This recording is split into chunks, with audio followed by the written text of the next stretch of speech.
Et là, le cheikh, donc Abu Hatim rahmatullahi alayh, toujours dans Rawdatul Uqala, il va nous parler de quelque chose de très intéressant. Il va nous parler des amis, mais pas n'importe quel ami. L'ami déloyal, l'ami trompeur, l'ami vicieux. Cet ami qui t'a trompé, cet ami qui t'a fait du mal, cet ami qui est proche de toi, ou plutôt qui était proche de toi et qui t'a trahi, qui t'a fait plus de mal qu'un ennemi. Il a été proche de toi, tu t'es confié à lui, tu lui as dévoilé des choses, tu lui as fait confiance et donc c'est beaucoup plus douloureux lorsqu'il te trahit que si c'était un ennemi qui voulait te faire du mal. Et c'est pour ça qu'il va mettre l'accent sur la loyauté. Et je dis cet ami qui t'a trahi parce qu'en général, quand on parle de ce sujet avec les gens, n'importe qui vous dira « Ah oui, moi j'ai un ami qui m'a trahi ». Et c'est malheureux de le dire, mais ça se passe souvent comme ça. Une personne qui va se confier avec une personne très proche et qui va lier des liens d'affection, d'amitié pendant longtemps, et à un moment ou un autre, va venir le jour où il va dévoiler son vice. Alors, je ne généralise pas bien sûr, mais on a tous peut-être eu cette expérience déjà d'avoir au moins une personne, un ancien ami proche qui nous a trahis. Et c'est pour ça que tout le monde se reconnaît dans ces paroles. Et donc il va parler de l'importance de la loyauté. Et il va aussi mentionner la parole de Mohammed al-Bakri rahmatullahi alayh qui a entonné ces vers très connus. Ihdhar mawaddata madhiqin khalat al-mararata bil halawa yuhsi dhunuba. Il compte. Yuhsi dhunuba alayka ayyam as-sadaqati lil adawa.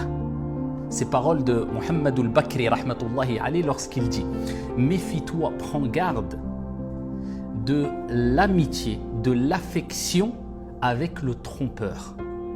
C'est celui qui mélange, qui mêle l'amertume avec la douceur. C'est-à-dire c'est celui qui va te montrer de manière apparente un côté très doux, très sucré, mais il cache un côté très amer. Et ça, c'est un trompeur. Et c'est quelqu'un qui est déloyal, c'est pour cela qu'il souvent il va te trahir et il va dévoiler ce qu'il y avait entre toi et lui par la suite. C'est pour ça qu'il entonne les vers qui suivent après. Yuhsi dhunuba alayka ayyam as-sadaqati lil adawa. Il compte tes fautes de jours d'amitié pour les jours d'inimité. Il est avec toi et il va calculer, il va enregistrer, il va noter dans son cerveau les erreurs que tu as faites. Peut-être ça va durer pendant 5 ans, 6 ans, 7 ans.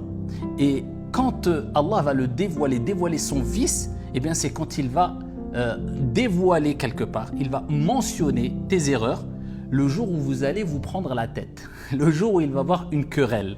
C'est pour cela qu'il dit ici, il compte tes fautes, ici des jours d'amitié, quand vous étiez bien, pour les jours d'inimité. C'est comme s'il chargeait pour ensuite te faire du mal, pour te tirer dessus après. Et donc ensuite, quand il y a la querelle, eh bien il va dire, oui, celui-là, une fois il a fait ça, une fois il a dit ça, une fois, et il dévoile le mal. Et il n'y a pas pire qu'un ami déloyal. Auprès d'Allah subhanahu wa ta'ala, c'est grave.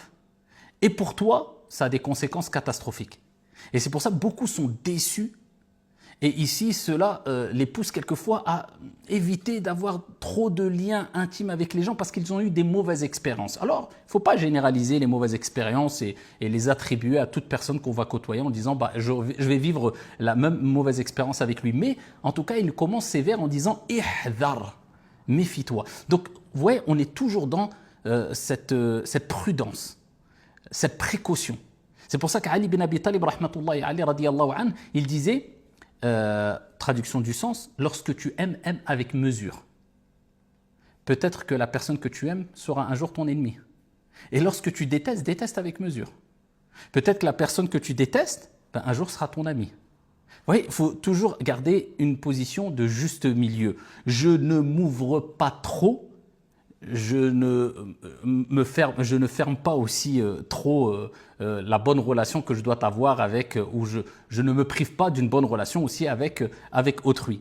Et c'est pour cela qu'il dit aussi, Abu Hatim, l'ami est inutile s'il n'est pas loyal. La loyauté, c'est la base de l'amitié.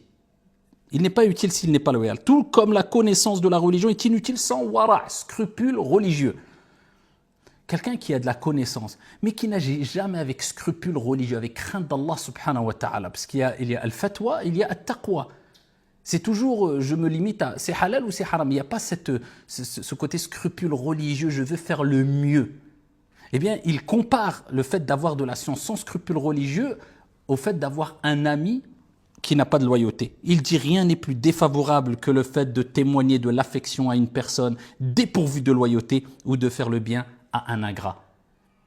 Parce que celui qui ne sera pas loyal, eh bien, il va tomber forcément dans la gratitude.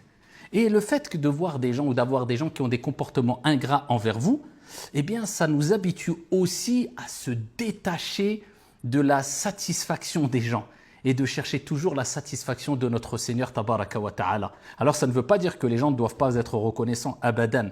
Celui qui n'est pas reconnaissant envers les gens n'est pas reconnaissant envers Allah subhanahu wa ta'ala. Mais toi, ne cherche pas et n'attends pas la reconnaissance des gens, tu seras trop déçu.